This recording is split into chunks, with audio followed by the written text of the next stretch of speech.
Que se passe-t-il si vous arrêtez complètement le sucre pendant 30 jours? Je ne parle pas seulement des bonbons et des sodas, mais aussi des sucres cachés dans le pain, les sauces, les plats préparés. C'est un défi, mais les effets sur votre corps sont incroyables. Les premiers jours sont les plus difficiles. Vous pourriez ressentir des maux de tête, de la fatigue, et même une certaine irritabilité. C'est le sevrage. Votre corps, habitué à carburer au sucre, doit apprendre à utiliser d'autres sources d'énergie. C'est un peu comme un petit syndrome de manque. Tenez bon, car ce qui vient après en vaut vraiment la peine. Au bout de quelques jours, une fois cette phase passée, vous commencerez à remarquer les premiers changements positifs. Le premier, et souvent le plus surprenant, c'est l'amélioration de votre énergie. Fini les coups de barre de l'après-midi, cette envie irrépressible de dormir après le déjeuner. Sans les pics et les chutes brutales de glycémie causées par le sucre, votre niveau d'énergie devient beaucoup plus stable tout au long de la journée. Vous vous sentez plus constant, plus alerte, et vous n'avez plus besoin de cette dose de sucre pour repartir. C'est une sensation de liberté incroyable. Ensuite, parlons de votre peau. Le sucre est un grand responsable de l'inflammation dans le corps, ce qui peut se manifester par de l'acné, des rougeurs ou un teint terne. En arrêtant le sucre, vous réduisez cette inflammation. Après une semaine ou deux, beaucoup de gens constatent que leur peau est plus nette, plus lumineuse, et que les imperfections diminuent. C'est un peu comme offrir une cure détox à votre peau, mais de l'intérieur. Le collagène et l'élastine, les protéines qui gardent votre peau souple, sont aussi moins attaquées par le processus de glycation, ce qui aide à prévenir le vieillissement prématuré. Et le poids dans tout ça? C'est souvent une motivation majeure. En éliminant le sucre, vous éliminez beaucoup de calories vides, c'est-à-dire des calories qui n'apportent aucun nutriment essentiel. Naturellement, votre apport calorique journalier va diminuer, même sans forcément manger moins en quantité. De plus, sans les pics d'insuline, votre corps est moins enclin à stocker les graisses, surtout au niveau du ventre. La perte de poids devient alors plus facile. Vous pourriez voir des résultats sur la balance, mais aussi sentir que vos vêtements sont un peu plus amples. Parlons de vos papilles gustatives. Au début, les aliments sans sucre ajouté peuvent vous sembler fades. Mais c'est temporaire. En réalité, le sucre anesthésie nos papilles.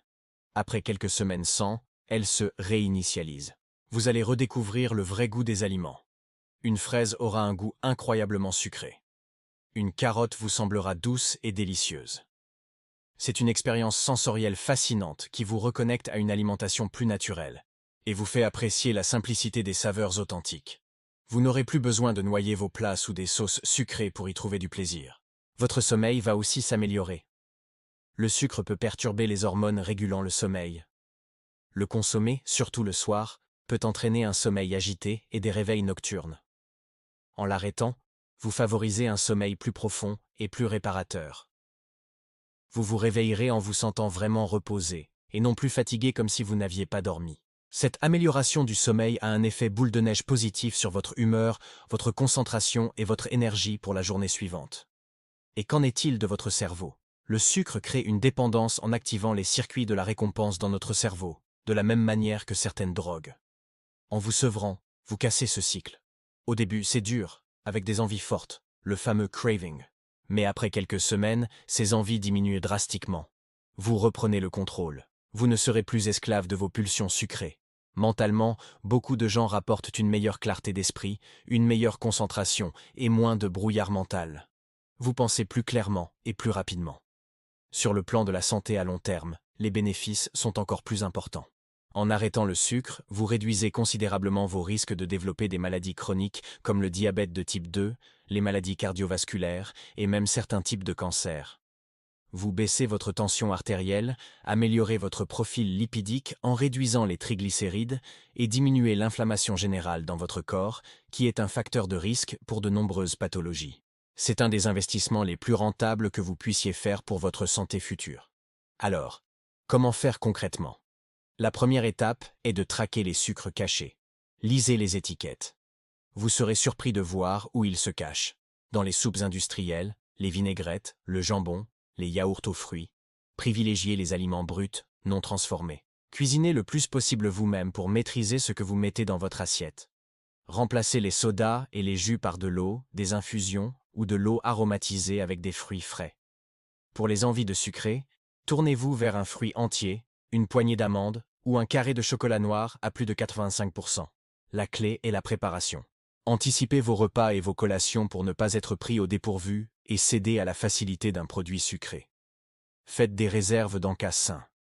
Si vous savez que vous avez une journée chargée, préparez votre déjeuner la veille. Si vous êtes invité, n'hésitez pas à manger un peu avant de partir pour ne pas arriver affamé et vous jeter sur les amuse-gueules. L'organisation est votre meilleur allié dans ce défi. Après 30 jours, que se passe-t-il? Vous vous sentirez probablement si bien que vous n'aurez pas envie de revenir en arrière. L'idée n'est pas forcément de bannir le sucre à vie de manière obsessionnelle, mais de changer votre relation avec lui. Après cette pause, vous pourrez le réintroduire de manière consciente et occasionnelle. Un morceau de gâteau à un anniversaire ne sera plus une catastrophe, mais un plaisir choisi et apprécié à sa juste valeur, sans que cela ne déclenche une spirale d'envie incontrôlable. Vous aurez repris le pouvoir sur le sucre, et non l'inverse. C'est ça, la vraie victoire.